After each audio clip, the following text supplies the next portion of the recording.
Hi there, this is me. So ayan guys, isa na namang napakasimpleng sketch po ang ating gagawin sa ngayon. Ito po ay isang tenga.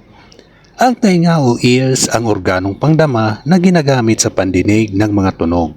May pagkakapareho ang kanilang biolohiya, ang mga bertebrado mula sa mga isda hanggang sa mga tao, na may pagkakaiba lamang sa itsura ng tenga ayon sa sari at uri. Gumaganap lamang na tagatanggap ng tunog ang tenga, subalit mayroon din ginagampanan na pangdamang panimbang at posisyon ng katawan.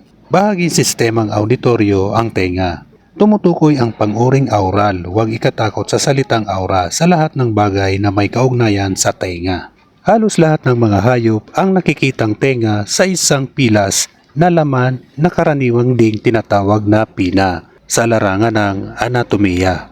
May isang pares ng mga tenga ang mga bertebrado na nakalagay sa kapantay o simetriko na lugar sa magkabilang gilid ng ulo. Nakakatulong ang pagkakaayos na ito sa kakayahang tumuon sa pinanggalingan at kinaroroonan ng mga tunog. So ayan guys, patapos ng ating pag-i-sketch. Ako po'y nagpapasalamat sa inyo sa walang sawang panonood nyo sa aking mga simpleng sketches. So ayan guys, tapos na nga po. Maraming salamat. Bye bye. Thank you.